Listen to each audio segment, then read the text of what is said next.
Ok, on y va. Donc, on fait maintenant le Mirtam Eliaou. On fait le Mirtam Eliaou. D'accord? Zman Cherutenu. Ine kol inyan ve kol davar. Yesh lo tochen pnimi. Chaque chose a une intériorité, une dimension intérieure. והמסתכל על פי המבט הפנימי, הוא רואה בכל בעיקר את התוכן הרוחני של הדברים. Bien entendu, dès qu'on regarde des choses à partir de l'intériorité des choses, on découvre la spiritualité. En d'autres termes, nous dit le Mirtam Eliaou qu'il y a deux façons de voir ou de découvrir le monde. On peut voir le monde à partir de l'extériorité des choses. On peut voir les mondes à partir de l'intériorité des choses. Et dès qu'on voit l'intériorité des choses, on a la spiritualité des choses. Ça, c'est classique. Inyan hagalut nireh le'adam hachitzoni beikar kegalut haguf. Quand quelqu'un y voit la notion d'exil, il a l'impression que le principal de l'exil, c'est l'exil physique. Le corps s'est déplacé, on a été exilé d'Israël vers la France et les États-Unis. Aval, Adam Arouchadi. Mais l'homme spirituel, apnimi intérieur, roé she'hagalut hagufanit yirak amesubab. Il voit que l'exil physique n'est qu'une conséquence d'un exil intérieur qui a précédé l'exil physique. Comme la Gemara, elle dit que Titus se vantait d'avoir détruit le temple. Et c'est moi qui ai brûlé le temple de Dieu. Vous voyez, comme je suis grand, je suis fort, j'ai la possibilité de détruire un temple. Et un rave lui a dit, tu n'as fait que moudre une farine déjà moulue. C'est le peuple juif qui a détruit le temple par ses péchés. Toi, tu as juste... c'était fini, il n'y avait plus de temple. C'est que le signe de la destruction du temple n'est que la conséquence d'une destruction spirituelle intérieure. Vous comprenez? Ça, c'est toujours comme ça. Tous les éléments qui arrivent dans la vie, c'est toujours le conséquent. Nous, on croit que tout d'un coup, qu'il y a des gens qui vous aimaient bien, ils vous font la tête. Vous ne comprenez pas pourquoi? Ou bien tout d'un coup, tout allait bien dans votre travail, votre patron est plus content de vous. Ou bien tout d'un coup, j'étais bien avec mon mari, ça va mieux. Qu'est-ce qui s'est passé? On croit que l'événement, c'est la cause. L'événement, c'est que le bout d'une chaîne, et celui qui est Chacham, c'est pour ça que le Chacham roé tanolad. Il voit déjà que comme ça va entraîner ça. Donc il ne le fait pas. Donc il n'aura jamais les mauvaises conséquences. Mais la plupart des gens, ils subissent des conséquences qu'ils n'ont même pas vu venir. Pourquoi ils n'ont pas vu venir? Parce qu'ils n'ont pas vu l'intériorité des choses. Ils vivent toujours dans l'écorce, dans la surface des choses. D'accord? Donc l'exil n'est qu'une conséquence d'un exil intérieur. Donc il faut comprendre qu'est-ce que c'est l'exil intérieur. Il appelle ça l'exil de l'âme. Pirouche, très simple. Comment a commencé l'exil physique d'Israël? C'est qu'à un moment donné, dans une sorte de laisser-aller, de glissement, de rupture de la hauteur, le peuple juif a accepté que son âme soit soumise au désir du Yetzer Hara. À ce moment-là, on crée déjà un exil. Vous comprenez? La vie, elle va basculer en une fraction de seconde. Il y a une possibilité de vie, parce que les gens, en réalité, qu'est-ce qu'ils cherchent dans la vie? Si je vous demande qu'est-ce que les gens ils cherchent dans la vie, c'est quoi? Non. L'excitation. Les gens, qu'est-ce qu'ils cherchent toujours? Quelque chose qui... Alors, quelqu'un, l'excitation. Quand je dis l'excitation, ça veut dire avoir le sentiment de vivre une vie. Le kiff, c'est plutôt passif, c'est le plaisir. C'est le sens, tu sens que tu vis quelque chose. Alors, celui qui est tzaddik, il va vivre quelque chose dans la Torah. Il va vivre l'aventure de devenir Talmid Chacham, de devenir tzaddik, de devenir tzaddiket. L'autre, il va vouloir, ce qui le fait vraiment vibrer, faire une famille. L'autre va être écrire des livres. L'autre, ça va être de faire des bêtises. De plaire, de toujours être la plus belle, le plus beau, le plus intelligent, le plus que tu veux. D'accord? Donc, une fois, il y a des gens qui ont les deux en eux. Ils ont la possibilité de choisir d'avoir une excitation spirituelle, une excitation physique. Et hop, ça va être une question de choix, Quand tu vas accepter de vivre la vie dans l'excitation physique, ça va prendre une fraction de seconde, il est rentré dans un autre chemin, le pauvre, qui va l'amener, mais vraiment très loin avant qu'il revienne, ça va être très dur. Mais au début, c'était rien du tout. Tu choisis ou bien de vivre la félicité d'une vie spirituelle, ou la soi-disant félicité d'une vie matérielle. Ça prend une fraction de seconde. À ce moment-là, tout est possible. Mais dès qu'on a pris un chemin, c'est très difficile après de faire marche arrière. Mais quand après on ne comprend pas pourquoi je suis malheureux, pourquoi j'ai divorcé 4 fois, pourquoi j'en rencontre des gens, c'est parce qu'à 20 ans, tu avais fait une décision à l'intérieur, tu as accepté que ton âme, elle soit soumise au désir du Yetzer Hara. C'est tout. Ah, tu comprends pas maintenant, pourquoi ben, je te vais te dire pourquoi. Sois honnête, remonte, rappelle-toi il y a 20 ans. Tu avais le choix de devenir une sadéquette ou de devenir une boîte de nuit. Tu as choisi la boîte de nuit. Ça a entraîné, tac, tac, tac, tac, tac, tac. C'est ça que ça a entraîné. C'est tout. C'est pareil pour les hommes. Il n'y a pas de trucs. Tous les trucs qui nous arrivent, les exils, les problèmes qui nous arrivent, sont toujours des conséquences d'un choix intérieur où on choisit d'exiler notre âme dans le mauvais endroit. Aussi simple que ça. D'accord? Oh, donc c'est ce qu'il dit. Pirouche, Eyota Tarat Memshale Yatzera. Être sous la domination du Yatzera. C'est ça l'exil intérieur. Vers Derze Divrou Chazal. Et c'est comme ça qu'on va expliquer les Chazal. על דרך זה דיברו חז"ל דבעניין הגלות באמרם בברכה אשר גאלנו באגדה על גאולתנו ועל פדות נפשנו. Donc c'est ce que dit le Mirtam Eliyahu. Donc c'est comme ça que ça se passe. Je ferme ça.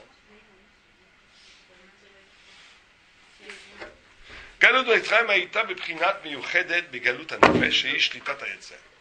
Donc l'exil d'Égypte était une exil avant tout spirituel. Ils ont déjà dit nos ânes, nos chazal, Rabbi Meir, Diek Mishma, dans Yoma, Pirushaya Medayek Beshmot Bne Adam, Lavin Baem et Ofyam.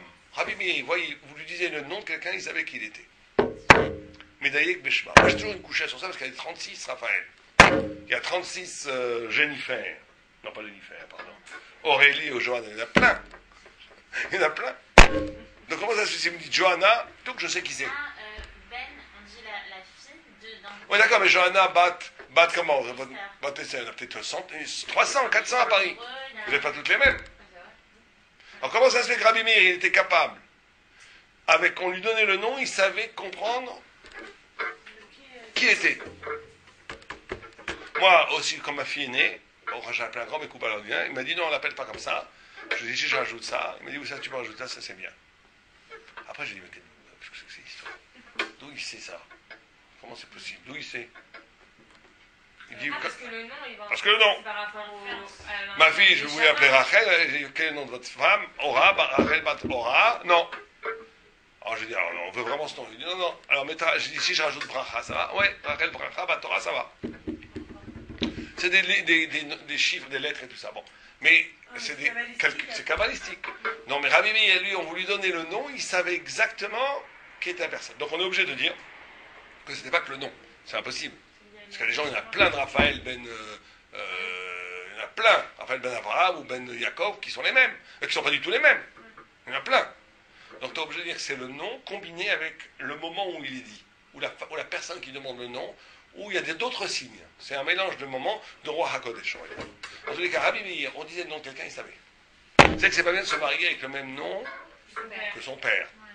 Ou bien qu'un homme se marie, on change le nom, ou bien celui qui a le même nom que sa mère. On ne peut pas se marier avec une femme qui a le même nom que sa mère.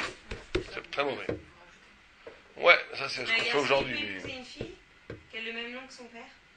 Un garçon. Par exemple, moi, je connais une fille, Gilles. Elle s'appelle. Son beau-père, il s'appelle. Gilles. Une fille s'appelle Gilles. Ouais. Gilles. C'est un androgyne. Gilles. C'est bizarre, j'ai entendu une femme qui s'appelle Gilles. Non mais il faut prendre le nom hébreu de toute façon. Non, mais ça existe même. Noah. Il y a des noms de filles et des noms de garçons. Noah, ouais. Ouais. Il y a une fille qui s'appelle Noah, je connais un garçon aussi qui s'appelle Noah.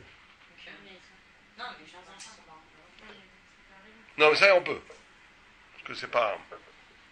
D'accord? Donc Rabbi Meir, il était diek beshva, il connaissait les noms, et avec les noms, il savait qui était la personne. Vinyan ou shemina shamayim mesavim, sheikradam shem shiwalpi, tochen midatoro, incroyable. Le nom qu'on porte, pour ça que vous portez les noms juifs. Le nom qu'on porte, c'est pas, vous n'avez pas des noms juifs, Aurélie, Johanna, c'est pas juif tout ça. Déborah, c'est magnifique Déborah. Dina, c'est pas mal. Johanna, ça vient de l'hébreu, Johanna. Hein? Johanna, ça vient de l'hébreu.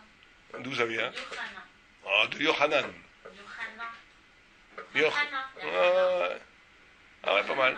Alors appelez-vous Chana, Chana c'est très beau. Pourquoi? Ah non, non. Mais c'est quoi votre nom juif? Dina, mais personne n'appelle Dina, personne n'appelle Johanna. Dina, c'est un peu le djinn. Ouais, c'est pas bien. Non, c'est pas que c'est pas bien. En plus, Dina, elle a eu des problèmes. Allô, oui? Je suis en plein... Chaque fois que tu appelles, j'entends les cons des jeunes filles, tu vois. Nous sommes en train de parler des noms. Qu'un nom révèle quelque chose, tu vois. Ok, tout va bien, tu veux que tu me rappelles après 4 heures? Ça va passer sur Creto. Mais personne n'écoute. Excusez-moi, vous n'avez pas de succès du tout. Séminaire, personne n'écoute. Il y a peut-être 20 personnes par mois qui écoutent ça. Je ne sais pas pourquoi. Alors que les autres, il y a 1000 personnes. Ça n'a aucun rapport. On est dans les 1000 par mois avant les autres. Dina, c'est Dina. En plus, Shrem, il vaut mieux rajouter un nom quand on s'appelle Dina. D'accord, mais vous rajoutez un nom. Oui, bien sûr. Non, vous faites une petite fête, un petit maisonnote. Ouais. Ça dépend. Au contraire, ça peut rajouter du bien. Si vous pensez que tout va très bien pour vous, d'accord. Si vous voulez un Ashkenaz, appelez-vous Strudel. Fingel. Dina Strudel.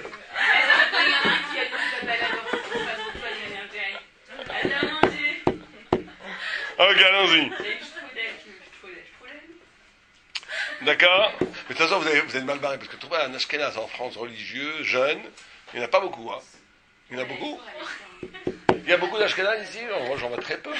En Israël, il n'y a que ça. Mais bon, Hachem. Non, mais on rigole. Non, je sais bien. Je rigole, mais il n'est pas question qu'il ne soit pas blond. Si j'ai quelqu'un, j'ai pensé à quelqu'un pour elle. Voilà, alors c'est une question de blond. J'ai compris. Il faut d'abord qu'avant de présenter, il faut lui faire d'abord une feuille. Un grand tableau. Non, mais le problème, c'est elle va vouloir. Il est formidable. Le problème, c'est lui. C'est lui. Lui, c'est un cas. Lui, il a fait peut-être. Il est très très difficile. C'est dommage. Ah bah elle est comme ça. Elle est très très difficile. Elle est très difficile. Non, mais lui, c'est Top Gun. C'est quoi? C'est extraordinaire. Je l'adore. C'est un de mes élèves. Il est formidable. Allez, on y va. On parle pas de Shidour en public, surtout sur Internet, ça va.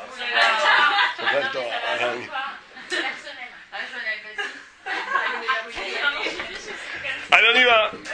Donc, pourquoi est-ce qu'à partir du nom, il pouvait savoir Parce qu'il disait que le nom était une révélation de l'intériorité. Le nom est une révélation de l'intériorité. D'accord? Mais pourquoi elle change d'une personne à l'autre cette intériorité? Si des personnes c'est ça, c'était ma question. Ah oui, alors. Donc on doit dire que tous les Raphaël, fils de Jacob, ont quelque chose, ont une échama qui est commune. וכן הוא בלי כל ספק בשמות שנמסרו לנו בתורה, שאמר כתיבי הקודש. Alors c'est sûr que les noms qu'il y a dans la Torah sont aussi représentatifs d'une réalité profonde. Donc quand on appelle Mitzraïm, l'Égypte, Nixam et Ashoresh Metzar, c'est quoi? D'où ça vient Mitzraïm, l'Égypte? De Metzar. C'est quoi Metzar? L'étroitesse, la prison. Dorak, l'étroitesse. Gvoul, la limite.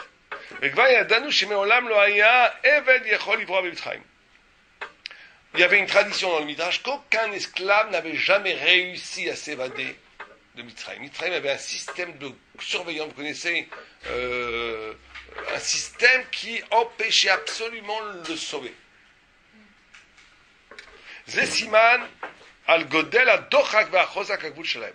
הרי שמצרים הוא המקום המיוחד לגלות בדרגה יותר כבדה. Donc Mitzrayim, c'est l'endroit où la galoute est la plus ténébreuse, la plus forte au monde. Il n'y a pas de galoute plus forte que Mitzrayim. Mitzrayim, c'était, on l'appelait d'un côté, c'était comme un club méditerranéen absolu. Il y avait tout, il pleuvait jamais, il faisait toujours beau. Le Nil apportait l'eau, il y avait tout, on dit comme le Gan Eden. C'était comme un Gan Eden. Donc tout venait du bas, il n'y avait pas besoin de spiritualité, il n'y avait pas besoin de prier. Il n'y avait pas besoin de prier en Mitzrayim. Parce que tu avais toujours tout. Tout ce que tu voulais. Pas comme en Israël, si il pleut pas, c'est un catastrophe, on est obligé de prier. Alors que là-bas, il pleut pas, ça ne change pas, il n'y a pas besoin d'intervention du haut. Tout dans le bas est déjà établi, tout, la bracha est déjà là. Mais sous cette apparence de bracha, c'est pour ça qu'aujourd'hui, on est un peu en Égypte, les supermarchés, l'abondance, c'est un peu un problème, parce qu'on croit que manger c'est normal.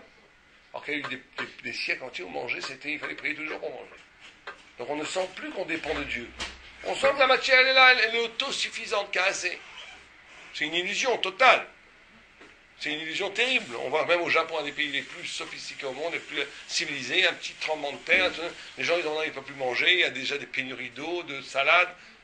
On tient sur un château de cartes. Simplement on oublie. Mais ce qui est important ici, c'est qu'il te dit qu'en Égypte, c'était l'exil de l'âme la plus forte. Parce que justement, il n'y avait aucun besoin. Tout était compensé, il y avait tout par le bas. L'eau venait du Nil, il n'y avait pas besoin de pluie, il n'y avait pas besoin d'intervention divine. On était complètement enfermé par le bas. L'impureté de l'Égypte était absolument très forte. Oh là là. Comme il est écrit que le prince de... Vous savez que chaque nation a un prince. Le prince d'Égypte, c'est le prince de l'enfer. Et tout le monde sait que le prince d'une nation, il y a le prince de la France, le prince céleste de la France, de l'Allemagne, c'est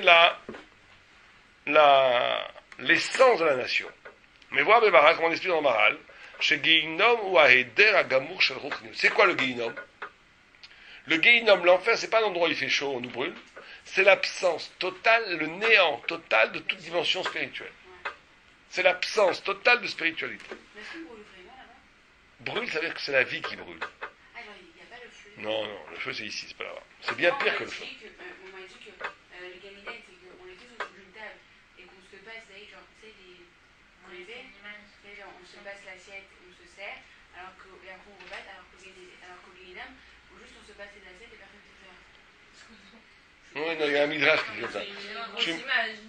Non, c'est une image que tu manges le vide. Tu manges l'absence. C'est-à-dire que la plus grande souffrance au Guéhinom, c'est de comprendre que tu aurais pu avoir avec ta part. C'est ça le plus grande souffrance. Plus que culpabilité. Tu manges le ratage de ta vie. Tu prends conscience du ratage de ta vie. Mais on peut mourir après le Guéhinam.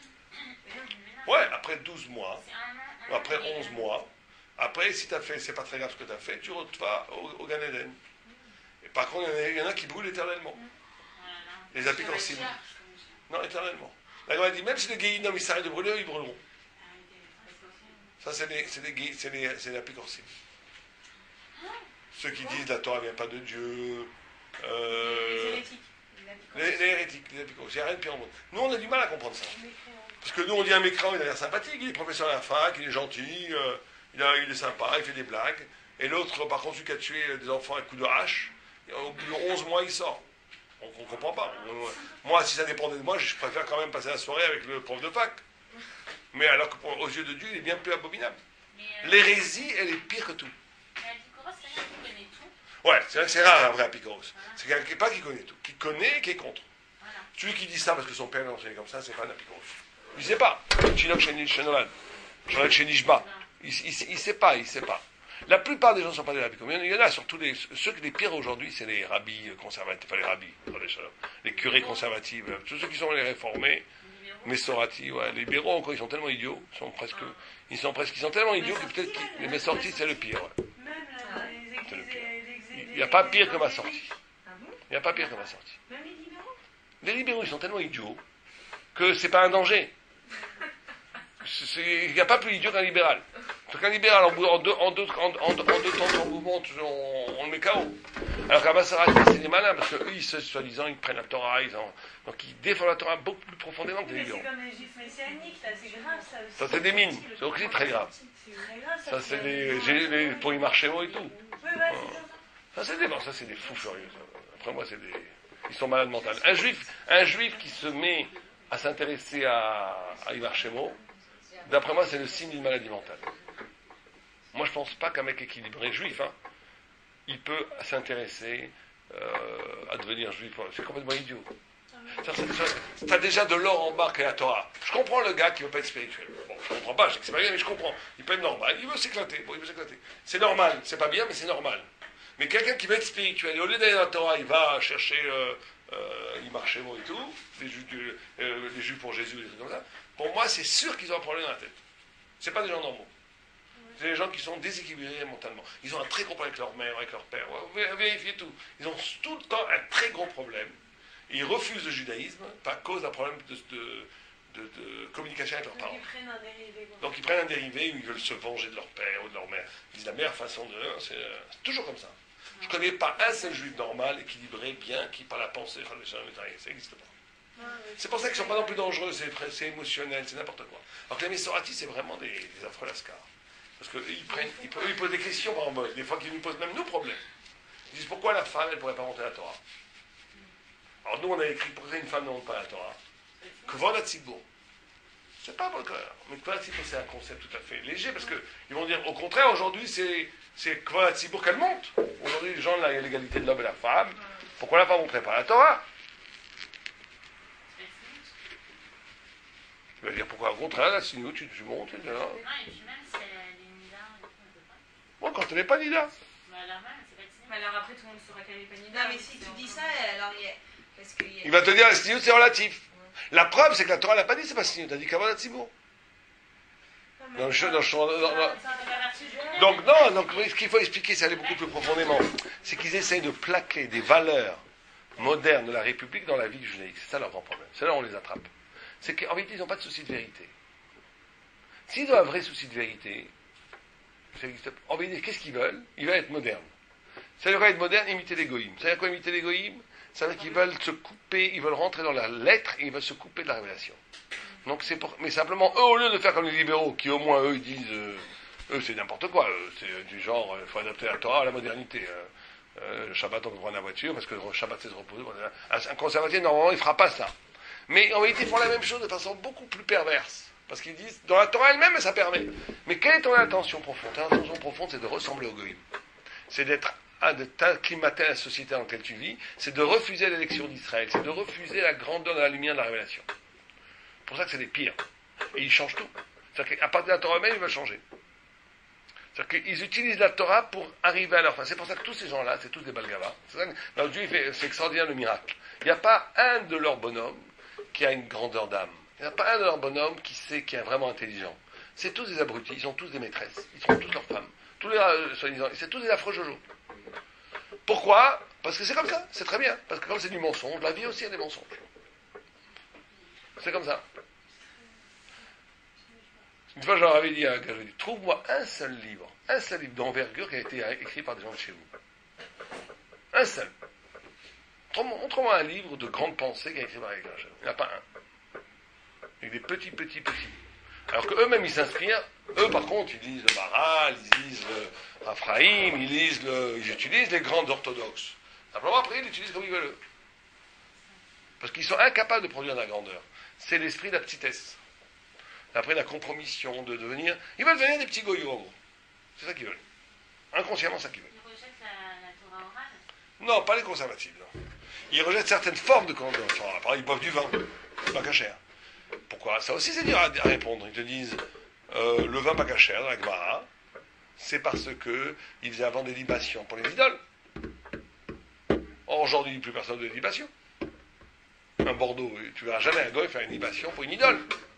Donc c'est cachère. Qu'est-ce que vous embêtez? Vous qui faites des vins cachers 3 fois plus chers, c'est pour nourrir le rabbinat. Donc nous on achète pas cachère. On peut tout répondre. Parce qu'en réalité, eux, voilà, ça c'est un exemple très fort. Eux, ils voient que le côté extérieur. Mais en réalité, on sait très bien que le vin, c'est aussi pour d'autres choses. Pourquoi on n'a pas le droit de boire du vin?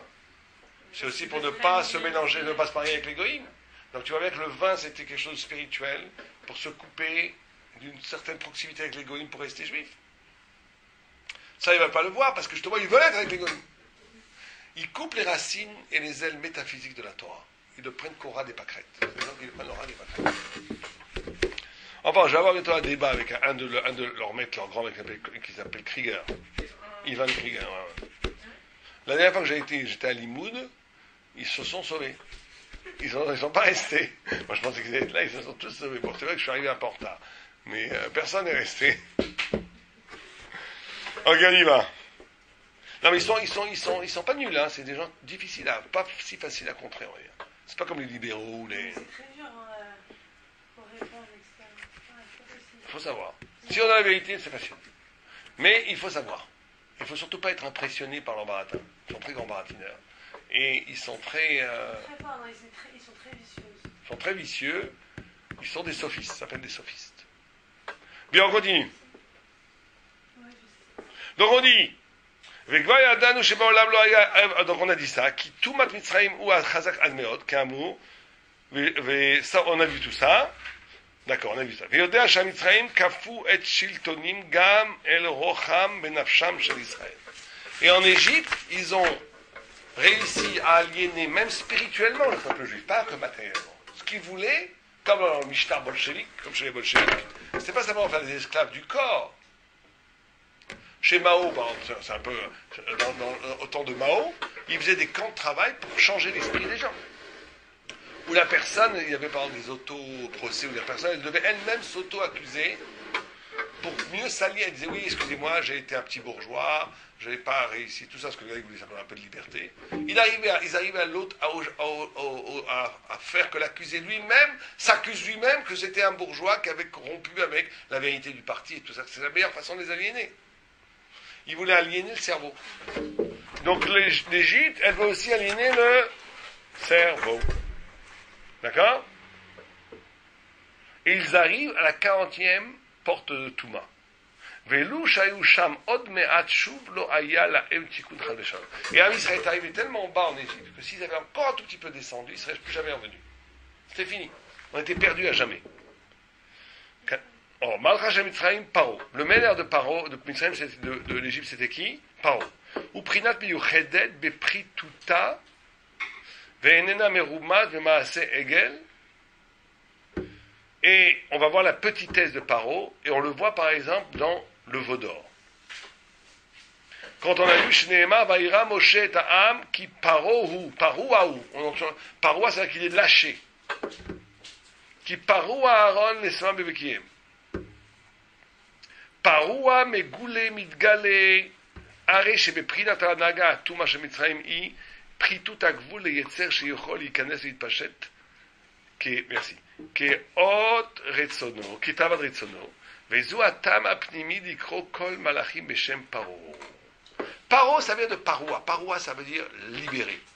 La profondeur de l'aliénation, ça c'est très fort ce que dit le Mirtam Eliyahu, c'est pas en les aliénant, c'est en les aliénant par le désir. C'est-à-dire, si tu veux rendre esclave quelqu'un, comment tu le rends esclave de façon la plus forte? C'est pas juste en le mettant en prison. C'est en faisant justement qu'il puisse s'éclater. Quand il va s'éclater, tu vas lui donner tout, tu vas lui donner le plaisir, tout, il va devenir ton esclave parce qu'il va être esclave, comme les vents, regardez, c'est exactement comme ceux qui veulent avoir des clients de drogue. Merci beaucoup. Il leur donne au début un peu de drogue, gratuit. La personne elle adore ça, elle s'éclate avec la drogue. Après, il devient l'esclave. Après, il fait n'importe quoi pour avoir sa drogue. Et bien, c'est pareil, c'est ce que faisait l'Égypte. L'Égypte, elle n'aliénait pas Am Israël simplement en le faisant travailler physiquement. Paroa, ça veut dire ouvert, libéré, où tout est possible, où tout à laisser aller, lâcher, voilà, c'est lâcher. C'est qu'un haï. Ça s'écrit comme paro. Veine Shivim Panim la Torah, il y a 70 visages à la Torah. Pirouche, à la Torah, mi parechet le kol echad ve'echad al pi shoasho apnimi, lefi chelko b'midot akdusha. ושבעים פנים הם 70 בחינות במידות הקדושה על פי שורשי נפשות בית ישראל, כנגדם ישנם 70 בחינות במידת הטומאה. Il y a 70 visages à la Torah, 70 façons d'interpréter la Torah. Ces 70 façons d'interpréter la Torah, ça vient d'où? Qui viennent d'où avant 70 nations et 70 juifs qui sont descendus en Égypte. C'est-à-dire qu'il y a 70 visages humains. Il y a 70 nations, il y a 70 façons de comprendre les choses. C'est pour ça qu'il y a Shivim Panim la Torah. Il y a 70, la Torah, elle est le reflet saint, kadosh, de toutes les façons que l'homme peut penser. Donc il y a 70 reflets de la Torah. Mais de la même façon qu'il y a 70 reflets de la Torah, il y a 70 reflets dans la Touma. Alors allez-nous. Même dans la Touma, il y a 70 reflets de Touma. Et si les 70 reflets de Gdusha, ça vient d'Israël, les 70 reflets de Touma, ils viennent des nations. Ben elu Mitzrayim enu miuta begoin, ki inyan anagata il ifchotz pritzut benefesh, yishlot vayetzer velachlot lo kol efsharut geoula v'yitzia. Donc qu'est-ce que veut Mitzrayim? Mitzrayim, elle, c'est une des phases de la Touma, où elle veut casser les barrières au point où tu vas tellement loin dans l'abandon qu'il n'y a plus de retour possible. C'est ça le but de Mitzrayim. C'est de liquidifier, c'est une sorte de... Tu deviens de la matière, tu deviens une sorte de liquide, tu deviens une sorte de... Tu n'as plus de personnalité, tu n'as plus de force. T'es flasque. T'es pousse de moment. Obe madrega harona, même tel charetuma, em od me'ad vaïta ruchaniut menefsana legamre. Et donc si on était, l'Égypte c'est l'avant-dernière porte, la dernière porte avant la mort. Plus loin que ça, c'était fini. Si on était resté encore un tout petit peu en Égypte, c'était fini. C'est à ce moment-là que Dieu nous a sortis Bechipazon, en accéléré, pour nous sauver. Pour nous sauver de la Touma définitive. C'est ce qu'on dit dans la Haggadah. Si on n'avait pas été sorti d'Égypte, on serait encore esclave. On serait complètement devenu égyptien, on serait mort.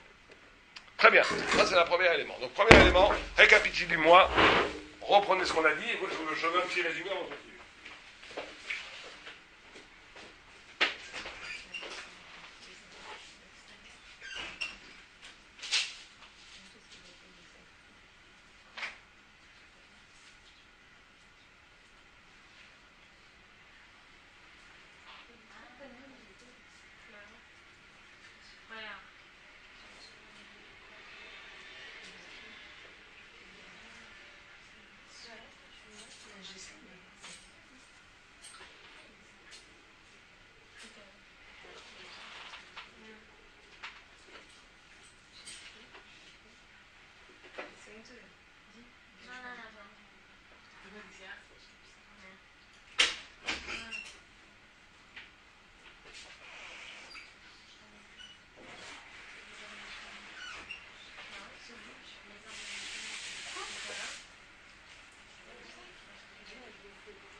Quand est-ce que vous êtes en vacances, vous? Le 12? Ouais, la semaine prochaine, il y a cours, alors. Le 12 de soir, jusqu'au combien? Ouais, moi je rentre le 5. Le 28 avril? C'est tout, vous avez très peu de vacances, d'ailleurs. 28. Dans les chiottes, on a du... On a un mois. Quoi, début avril jusqu'à... On a de lundi au 5 mai. C'est Belle Asvanime? Lundi, c'est du 4 avril au 5 mai. C'est Ah ouais. C'est très bon, les chivotes, ils font Pessah, on va en vacances, Elat, tout ça, quoi. C'est Belle Asvanime? J'espère qu'on va y aller. Pourquoi pas? Qu'est-ce qu'il y a de mal à Elat? C'est très bien. C'est Mitzrayim, mais là... Non, pas pour Pessah. Après ou avant? C'est une blague. Pas du tout. Qu'est-ce qu'il y a de mal à Elat? Moi, j'ai jamais été, moi j'y vais là, c'est pas bien? J'y vais avec toute ma famille, là. On y va la veille de Pessah. Justement, la veille de Pessah, on y va la veille de Pessah. 2 jours. Non, pas du tout. On a trouvé un deal sympathique. Et on va aller, ils veulent aller voir le désert et aller voir les dauphins, je sais pas quoi, les enfants. Non, je reviens à Jérusalem. Le jour où je reviens, je prends l'avion le 11, le 12 avril, on va à Elat. Et le soir, c'est la fête. Non, c'est 18, on revient avant. Pourquoi Elat? Vous avez été à Elat? Quelqu'un m'a dit aussi que c'était... mais c'est en dehors d'Elat un petit peu. Non, mais je crois qu'en hiver, il n'y a pas de problème, non? C'est pas pire que Natania. C'est pas très très loin, quoi. Mais Natania non plus. Ouais. T'es pas vu non plus. Ouais. C'est ça. Non, nous, ce qu'on fait chaque fois, c'est qu'on prend des hôtels en dehors des villes. Papa Elat, c'est ça que j'adore faire ça avec les gars, on prend des hôtels, pas dans la ville, en dehors de la ville, au nord, au sud. Et là, tu vas dans les endroits sympas, comme genre le Caillot et tout ça qui est bien. Bon, on y va. Maréout. J'ai beaucoup Il y a plein de religieux là aujourd'hui. Oui. Bien sûr qu'on se baigne. Dans la mer Morte, dans la mer Rouge, on prend une voiture, on va. Ils ont fait le pêche séparé, là. C'est vrai? Mais moi je déteste ces espaces séparés. C'est affreux. Vous avez un tas de gars sur 10 mètres carrés. Moi à Natania, avant que je vais à Natania, je vais dans le nord, il n'y a personne là-bas. Vous connaissez pas? Vous connaissez un peu? Tout le monde, Baruch Hashem, tout le monde, enfin pas Baruch Hashem, non, pour nous, les gens s'agglutinent dans le même endroit. Vous marchez même pas 1 kilomètre au nord, il n'y a plus personne, vous êtes seuls. Et alors quoi, vous On mettez se en baigne. maillot? Mais bien sûr, on se baigne. Mais il y a des gens qui passent. Non, personne. Non, c'est un dans désert. Un endroit complètement désert. C'est pas en Normandie. Tout le monde, quand vous allez en Normandie, vous avez la grande plage, tout le monde est là. Faites un petit kilomètre au nord ou au sud, il n'y a plus personne. C'est génial. Moi, j'ai déjà passé des fois, en été, au mois d'août. J'ai passé plusieurs heures avec ma famille sur une plage, il n'y avait personne. Mais moi, il faut savoir où aller. Il ne faut pas aller à un endroit où les gens viennent. Tu prends la voiture, tu vas dans un endroit escarpé, tu vas dans des petits chemins, tu arrives dans une colline, là, et là, tu es tranquille. Et c'est magnifique. Et c'est 10 fois plus beau en plus. C'est 10 fois plus beau que les endroits où tout le monde va. C'est incroyable. C'est pareil à Natania, il y a des très très belles plages au nord. Mais Natania, il faut aller un peu plus loin. Parce qu'il y a un endroit où il n'y a personne, mais effectivement, des gens passent. Mais si on va un peu plus loin, je ne sais pas si vous connaissez, à peu près 3-4 km, vous êtes sûr que vous avez personne. Personne dans la mer. Bien, on y va. Vous êtes prêts?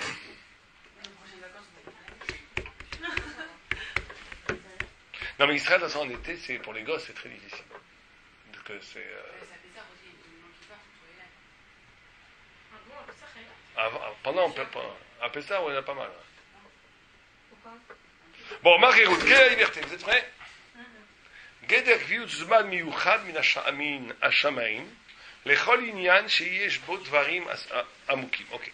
כי המהר"ל תפארת ישראל dit, מה שכתב על האריזל, sur les sages, לכל זמן, זמן יהיה לאדם הראשון שייכנס לגן עדן, וזמן היה לו שיצא ממנו. לפי זה עניין זמן חירותנו, היא ההשפעה מיוחדת של חירות הנתיית לכל נפש בישראל בזמן ההוא. ועוד נדבר על זה לאילן בנות השם. Donc il dit ça, c'est extraordinaire. Il dit que le temps de Pessah est un temps qui peut nous donner... C'est pas juste on rappelle qu'on est sorti d'Égypte il y a 3000 ans, d'accord? Pas du tout ça. C'est que Pessah, c'est un temps qui porte en lui la possibilité de la libération. Pendant Pessah, là, que vous allez vivre dans 15 jours, 3 semaines, on a la possibilité pendant Pessah de s'arracher à toutes les formes d'aliénation, à toutes les formes de comment t'appelles ça, de servitude, d'esclavage. C'est propice à la tchouva? C'est propice à la chéroute, bien sûr à la tchouva. Mais la chéroute, ça veut dire la liberté. C'est-à-dire, tout ce que maintenant vous oppresse, vous empêche d'être vous-même, vous empêche de grandir, d'être libre, d'être purifié, tout ce qui vous attrape. À Pessah, ça se lâche. À Pessah, on peut se... À Pessah, c'est pas juste qu'on se rappelle à 3000 ans qu'on est sorti. C'est qu'on peut sortir. C'est un moment qui est propice à la libération. Donc avant Pessah, il faut prendre un petit cahier et écrire dessus jalousie, il faut que je m'en libère. Ma grand-mère, j'en peux plus. Je rigole. Chacun fait ce qu'il peut, il écrit quelles sont les choses qui l'empêchent d'être grand, d'être spirituel, d'être épanoui. Qu'est-ce qui t'empêche faut faire à Pessah, on peut faire le travail de s'en libérer. À Pessah, on peut se libérer de ça. D'accord? Alors, Est-ce que aussi, ça peut être des choses qu'on attend le mariage, les enfants, il y a une attente des enfants, tout ça. Est-ce que c'est... Non, ça c'est autre chose, ça c'est des brachot. On peut avoir des enfants.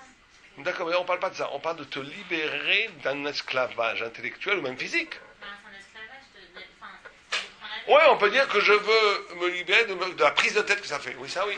Ah, bien sûr. Mais c'est pas que c'est un moment plus particulier pour trouver son chidour.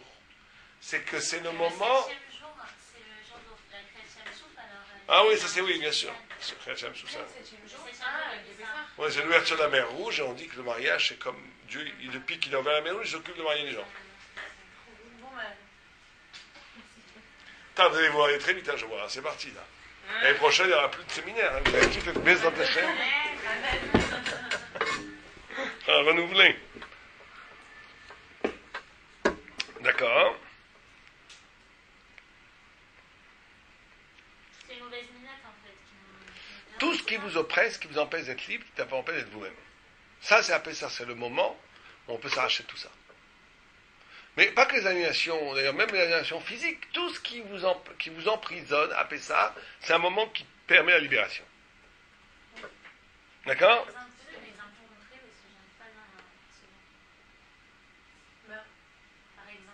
Qui veut donner un exemple concret?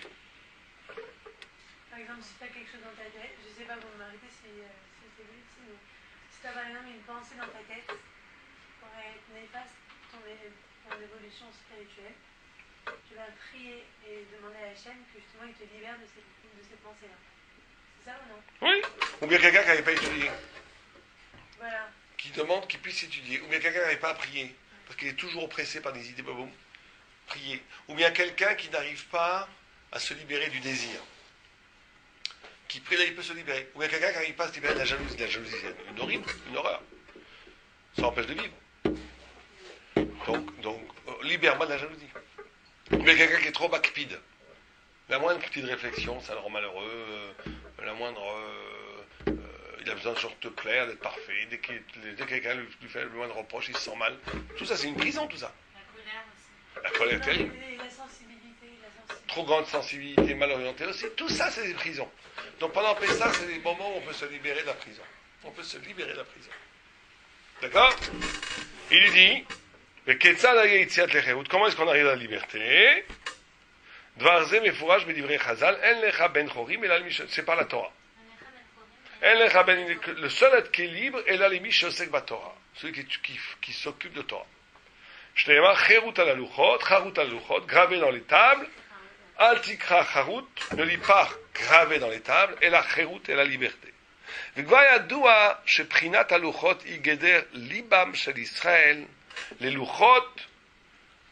luchot, ça veut dire les tables de la loi, sont le cœur vivant d'Israël. Shilut tzarich la'adir et Torah, les ardir et Torah. Kadva maluchot, comme il y a écrit, écris-les sur les tables de ton cœur. C'est pour ça que les tables de la loi, elles sont doubles, parce qu'il y a deux cœurs. Prinata osek batorah ishekol shefia Torah bechol mashmo. Il y a le cœur droit, il y a la véole droite et la main gauche. Le cœur est double, comme les tables de la loi. Et donc, quand l'homme... Parce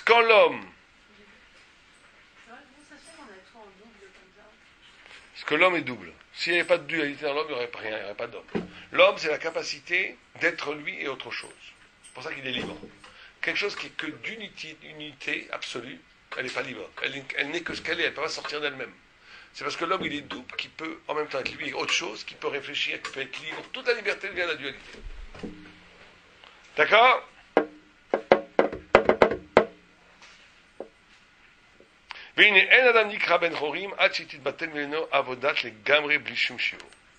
Donc la liberté va passer, alors c'est nouveau ce qu'il dit là, par une identification à une vie spirituelle. C'est-à-dire qu'il faut se demander, vous parlez beaucoup de mariage, pourquoi voulez-vous marier? Sincèrement. Pour réaliser. Ouais, mais c'est pas la bonne réponse. Pour atteindre notre but. Pourquoi est-ce qu'on veut se marier? Pour aider l'homme à se réaliser. Ça, c'est une trop bonne réponse, ça ne va pas être tout à fait honnête. Il faudrait... Non, mais pour apporter à l'homme ce qui lui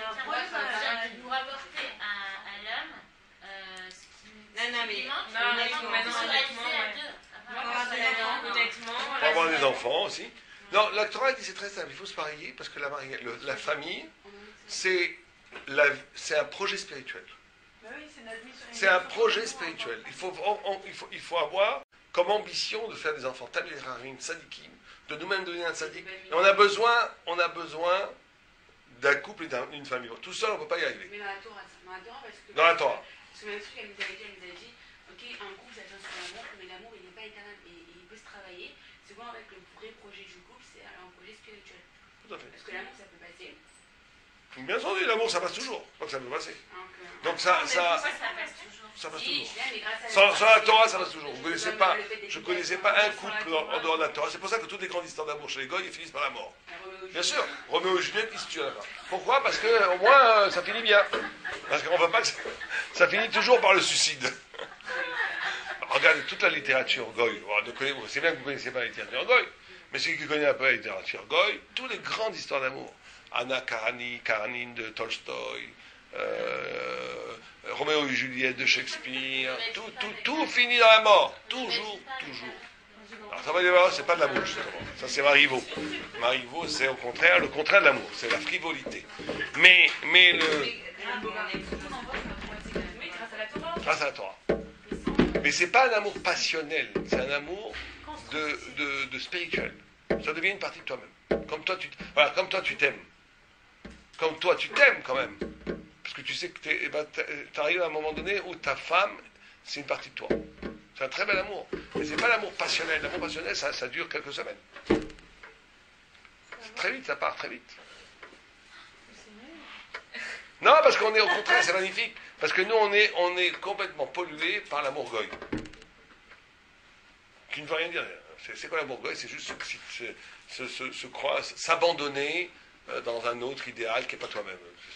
Pourquoi tu voudrais te perdre? C'était très bien comme t'es.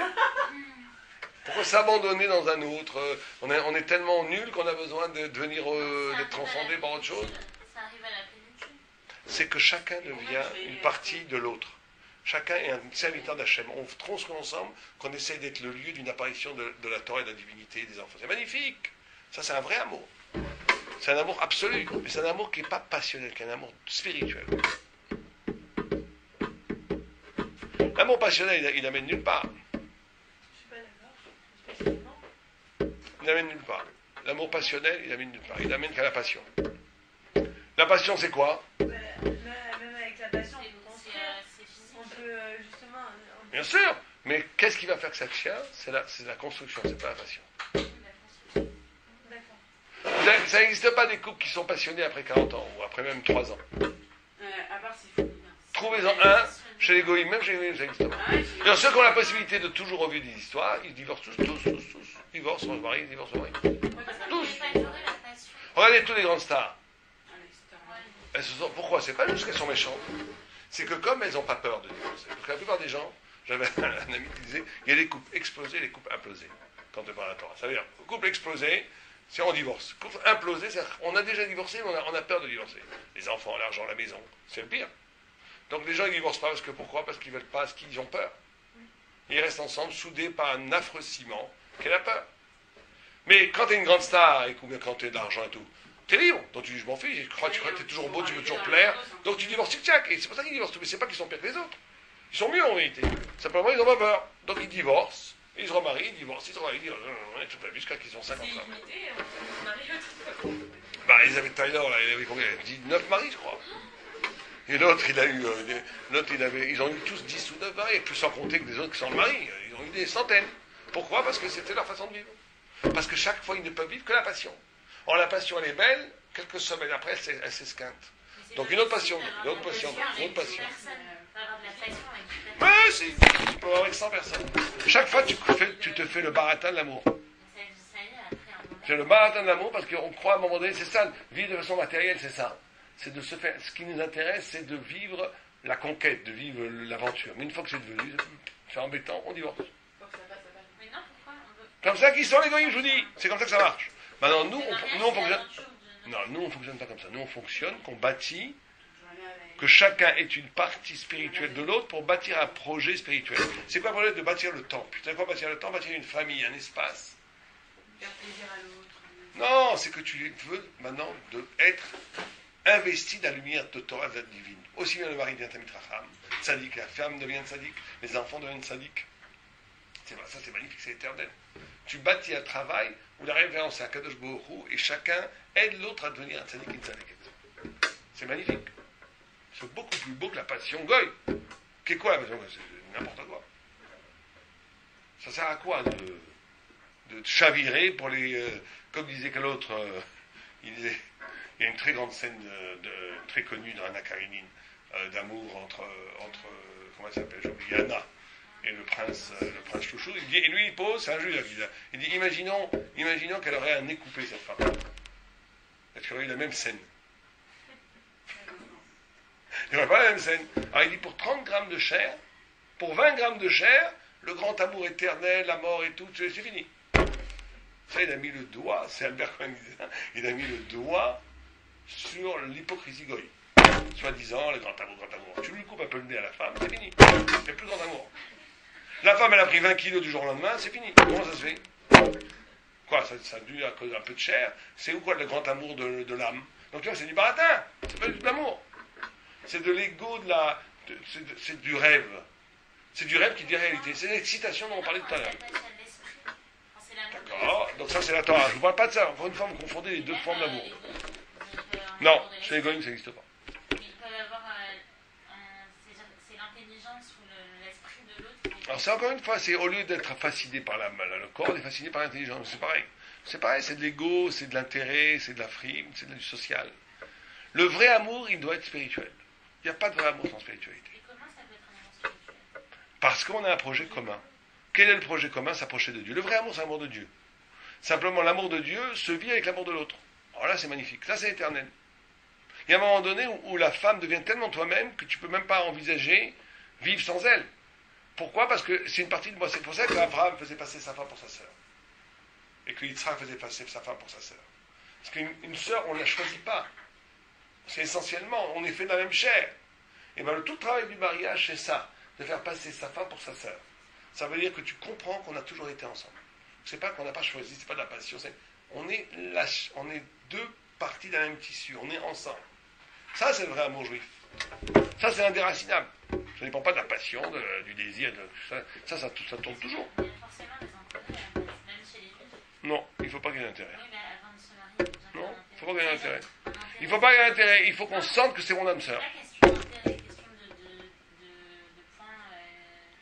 Ça, c'est que le signe qu'on est fait du même tissu, Voilà, qu'on est fait pour vivre ensemble. Mais c'est pas, je me marie pas. Si je me marie à cause de quelque chose, c'est très mauvais. La Gemara dit, si tu te maries parce que la femme est riche, tu auras des enfants dégénérés, comme ça dit. Ou tu te maries parce que même il faut se marier parce qu'on sent que c'est l'âme sœur. Qu'on se correspond pour bâtir ensemble un foyer juif qui va être le lieu de la résidence de la Shrina. À ce qu'on veut. C'est très important que je le sais, mais il a intégré ces choses-là parce que si. Mais si on se marie parce que quelqu'un il est beau, ou même parce qu'il est riche, ou même parce qu'il est intelligent, c'est pas bon. Ah non, parce que 3 ans plus tard, Exactement. Mais est-ce que c'est important que le garçon ait déjà compris ces choses-là? Il y en a pas qui disent oui, c'est pas grave, on leur envoie des jeux après. C'est pas vrai. Si on n'a pas de projet à la base. Ah non, il n'y a pas d'ordre religieux après, c'est du rêve. Juste des jeux après, genre après la même chose. Il faut pas, si une femme, une fille religieuse doit se marier avec un homme religieux. Voilà. Pas d'ordre religieux après. Il n'y a qu'à faire de choix avant. Mais on nous dit que c'est plus important de voir les midotes et que s'il y a des bonnes midotes, alors on finira pas. Celui qui vous dit ça, il vous dit des bêtises.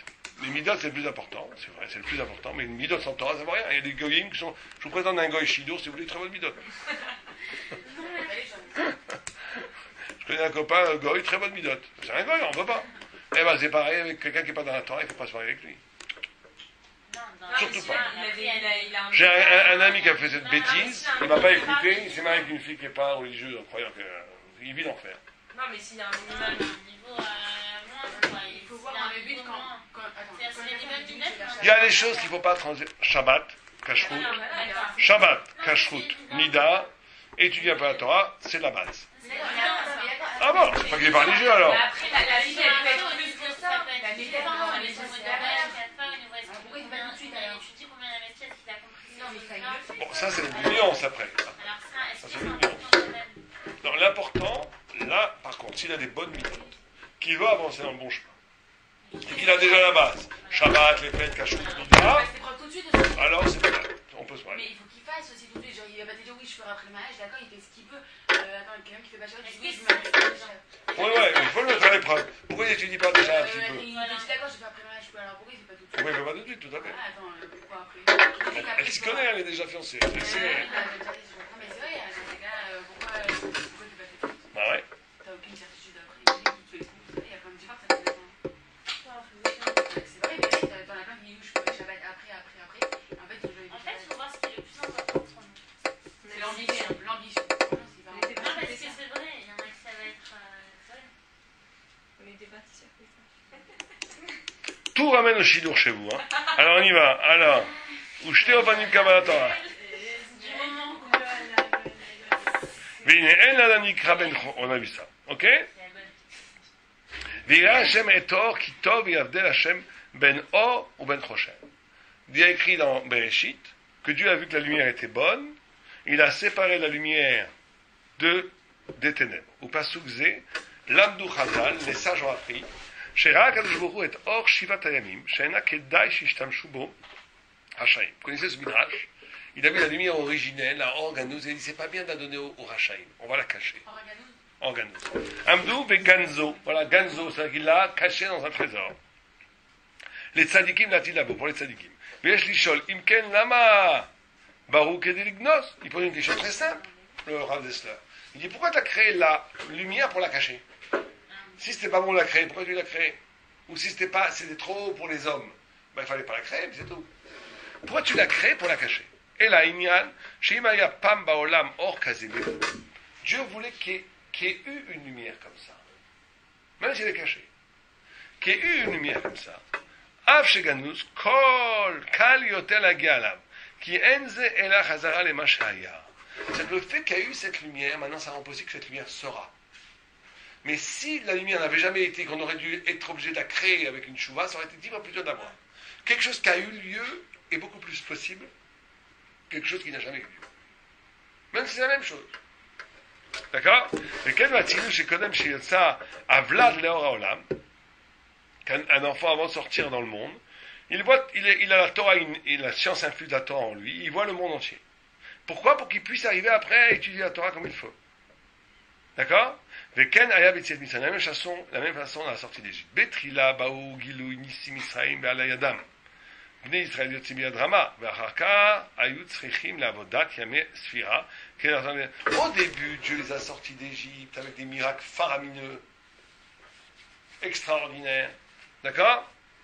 Il les a élevés comme ça à un niveau très haut par des miracles. Et après, il les a lâchés. Et après, l'homme, par le Sfira Saomer, devait remonter par lui-même à ce niveau où il était. Je ne sais pas si vous avez remarqué, il y a énormément de gens, quand ils font tchouva, ils montent très haut. Tout leur réussit, dès au début. Et après, c'est la catastrophe. Parce que comme ça, Dieu il fait tchouva, il te monte. Et après, il te lâche. Et après, on te dit, vole par tes propres ailes. Il y en a qui arrivent plus ou moins, il y en a, boum. Mais il y en a qui veulent dire, parce que je pense que c'est pas une choix personnelle à quand on se construit petit à petit et qu'on comprend vraiment ce qu'on fait, et bien dans ce cas, je pense pas qu'on peut lâcher parce que ça nous tient à cœur. Non, mais sans lâcher, c'est plus dur. Au début, quand tu es dans une euphorie, il y a quelque chose qui se passe où tout marche bien. Oui, bah, c'est pour ça qu'il faut se limiter. Il ne faut pas trop faire tout d'un coup, parce qu'après, le jour où on se réveille, et ben, c'est ça en fait, les gens qui font tchouva hyper vite, c'est un jour quand ils se réveillent, ou et ben, ils continuent à monter très haut, ou quand ils se réveillent, et ben, ils vont très bas. Il n'y a pas de juste milieu, ils ne reviennent pas. Bon, je ne sais pas s'il y a des clavings comme ça, mais en tous les cas, ce qui est important, c'est qu'il faut savoir qu'il y a un processus comme ça. Dieu crée la lumière, après il la cache, et après c'est à toi de trouver la lumière. Dieu crée la lumière ganouse, après il la cache, et après c'est toi qui dois aller essayer de trouver cette lumière qui est cachée. D'accord?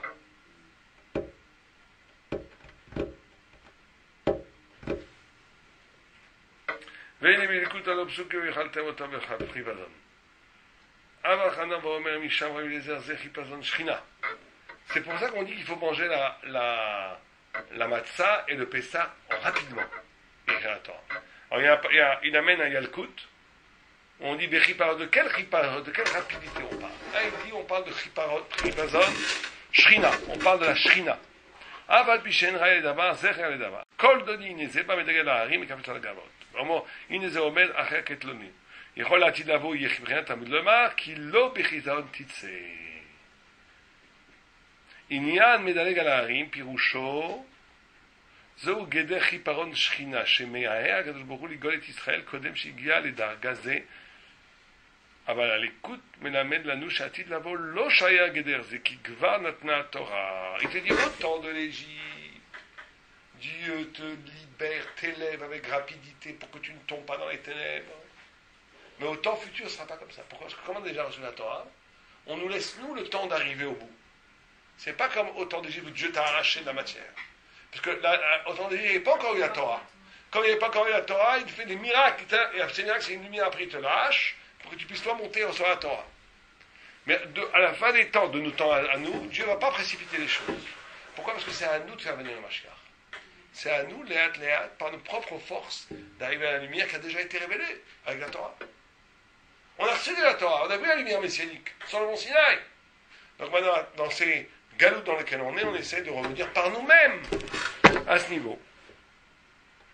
D'accord?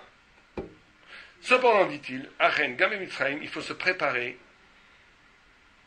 à la libération. Comment est-ce qu'on se prépare à la libération? במובא בזוהר הקדוש, שלעיקר היה צריך הקדוש ברוך הוא כביכול להביא גאולה בעצמו בכבודו, כי לא היה אפשר למלוך להכניס אל טומאת ישראל, כי גם קדושת המלך הייתה נפסדת שם, וכל יראת תמה, אבל ביאור העניין שהרי כבר ביארנו בעבר. Bon, là, il y a une étude kabbalistique qui dit que même la Shrina était emprisonnée en Égypte.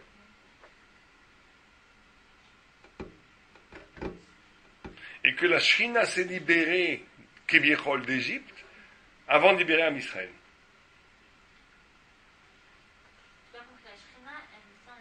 La Shrina, elle est descendue en Égypte, elle a aussi accompagné Am Israël, elle a aussi eu une sorte d'aliénation, une sorte de kidnapping par l'Égypte elle-même. C'est que même la spiritualité, vous comprenez quand on dit que la Shrina était en Égypte, c'est que même à un moment donné, la Torah, elle peut aller en exil.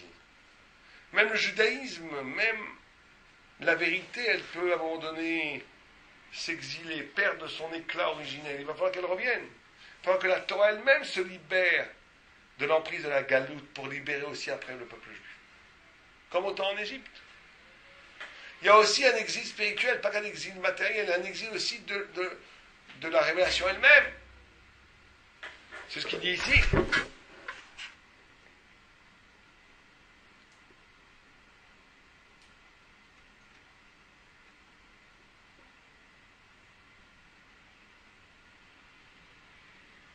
Oui.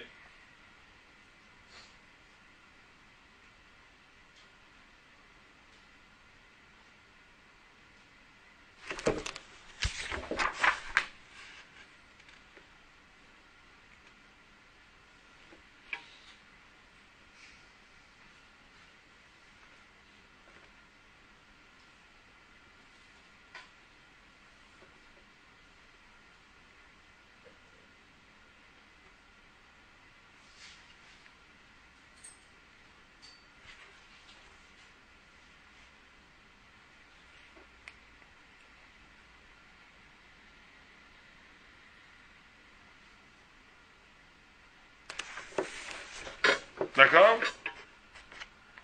שיש כמה דרגות בהבחנה מאורים מעולם. יש מבחינים עולם כמנהגו נוהג. Il dit, ça veut dire quoi que la Shrina est en exil? Il dit qu'on peut voir le monde de plusieurs façons. Il y en a qui voient le monde sous son aspect naturel. Le monde va comme il va. Olam כמנהגו נוהג. בדרך הטבע. ויש מבחינים בבחינת שליחות מאת השם דבר ללמוד ממנו. Il y en a qui peuvent voir chaque événement comme quelque chose qui vient de Dieu. Et les famim, mita'amet, d'agazé, beriat, malach, shlach, Hashem, mamash. Et des fois, ceux qui ont véritablement le désir de comprendre ce que Dieu veut dans le monde, Dieu leur envoie un ange. Ils ont le mérite de voir un ange. Vous avez déjà vu un ange? Jamais. Certains ont le mérite de voir un ange.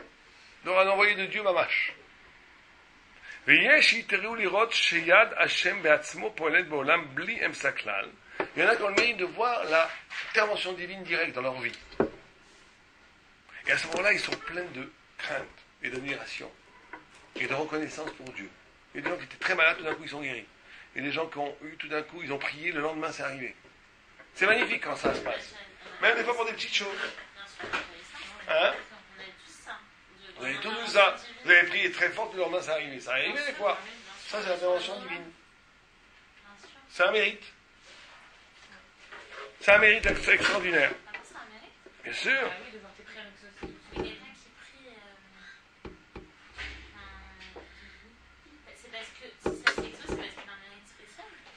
Pas forcément.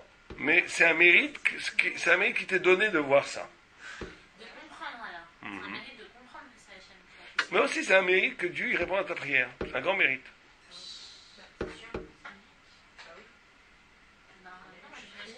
ובגאולה תדע שהוא צריכה להתחיל מלטאטה.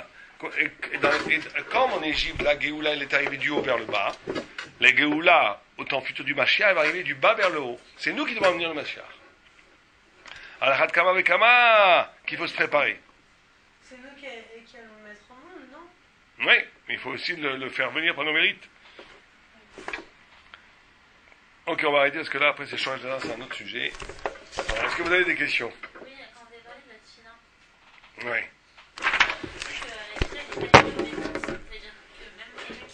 Non, on ne dit pas ça du préserve. La tefila est complètement liée au mérite. Elle est complètement liée au mérite. Simplement, il ne faut pas que quelqu'un il dit j'ai bien prié, Dieu va m'écouter, c'est là où il fait un péché. C'est que Dieu n'est pas obligé d'écouter à ta prière. Non, mais c'est pas en fonction des actions de l'homme, c'est pas en fonction de l'action, c'est en fonction de la tefila, c'est-à-dire en fonction de la qualité de la tefila. Si la tefila elle est bien faite, peu importe le mérite de cette personne, elle risque d'être... C'est vrai et c'est pas vrai. Il y a une Gemara qui dit que la tefila est écoutée à l'idée le chen. C'est quoi le chen? C'est quand quelqu'un est capable de lier sa vie à la Torah à la vie, la tefila est écoutée. La Gemara elle dit comment ça se fait que des gens y prient, ils ne sont pas répondus. La Gemara elle répond, est-ce qu'on fait attention à un chamor qui brée, à un âne qui brée dans la grange? C'est méchant presque. Pourquoi on m'a dit comme un âne qui brée? Parce que le âne c'est le chomer. Si on a un corps qui n'est pas investi de Torah, il peut prier toute la journée, ça ne va pas marcher. Là, j'ai une kavana au niveau du sechen. C'est le lien, la beauté dans la Torah, le chen, c'est quand le corps et l'âme sont unis. Quand quelqu'un il mange, alpi Torah. Quand quelqu'un il boit, alpi Torah. Quand quelqu'un il marche, alpi Torah. Quand quelqu'un il parle, il agit, alpi Torah. Que la Torah et l'existence sont un. Quand le corps est sanctifié, quand le corps est sanctifié, quand il prie devant Dieu, le corps est écouté. Mais si quelqu'un ne fait pas ça, ne fait pas le lien entre la vie et la Torah, alors des fois ça peut être écouté, mais très souvent non. Pourquoi? Parce que c'est un corps de Hamor qui parle, c'est un corps qui n'est pas investi de Torah. Ça veut dire qu'il faudrait que notre pilote elle soit liée à la Torah déjà. Non, ça veut dire qu'il faut que le corps lui-même, que le corps lui-même réagisse à la Torah. C'est là, à ce moment-là que tu dois répondre. Pendant qu'un prof te tend la main, tu donnes. Quand tu manges, tu manges pas comme un morphal. Tu essaies d'avoir une conscience que tu te lis à Akadosh Baruch Hu, que Dieu te donne la vie. Que le corps lui-même incarne la Torah. Dès que le corps incarne la Torah, il y a beauté. S'il y a beauté, Dieu t'écoute tes tefilot. Si par exemple tu penses très bien, mais que tu vis n'importe comment à côté, il n'y a plus de lien entre la matière et l'esprit, il n'y a plus de tefila. La tefila, c'est le lien entre la matière et le monde d'en haut. Ce lien, pour qu'il soit effectué, il faut qu'il soit fait aussi dans la vie. Mais c'est la tefila elle-même, est-ce que la rapporter à Hachem? C'est-à-dire qu'il faut tout ramener à Hachem. Hachem, il est la cause de tout, ça c'est sûr. Non, c'est-à-dire qu'il faut prouver que notre tefila est sortie dans un but... Non, pas du tout. Il faut demander... Il faut, ouais. Mais ça bloque les gens quand on dit là, par exemple, pour les gens, ils disent, il ne faut pas spécialement très religieux, et que moi, je ne peux pas tout demander, vu que je ne suis pas assez religieuse, alors que je vais jamais m'écouter, là, je ne demande pas. Maintenant, dans ce cas-là, c'est pas bon. Ah oui, non, c'est pas vrai. On va tout demander. Il peut arriver à un moment donné, de grâce, où quelqu'un, à cet instant, il est beau. Il a unifié son corps et son âme, donc sa prière est écoutée. Mais c'est par l'union du corps et de l'âme que la prière est écoutée. Il n'y a pas d'autre solution. Quelqu'un qui étudie toute la journée, mais qui vit comme un affreux, soit qui vit comme un hamor, comme un âne, tout, dans la vie de tous les jours, c'est le corps biologique qui l'emporte. Il s'énerve contre les nerfs, il en veut aux gens qui l'attaquent, cette fille-là n'est pas écoutée. Quand quelqu'un est capable de... Ouais, mais c'est plus que c'est pas cohérent, parce que ça veut dire qu'il n'y a pas de connexion entre la matière et le spirituel. Or, toute la force de la tefila, c'est que tu fais une connexion. Mais si tu ne fais pas une connexion dans la vie, ça marche pas. Si tu dis ta journée des achot tzedaka et un pot sur la main, tu ne fais pas, tu as coupé l'intelligence de la vie, la Torah, de la vérité, de l'existence. Donc cette coupure, elle se retrouve dans la tefila, il y a une coupure. Tes paroles n'ont pas de sens. Que tu es comme un âne qui brille dans la grange. Très bien. Donc, un lundi prochain, on continue à la Chot, Pessah. Non, on fait la Chot Brachot.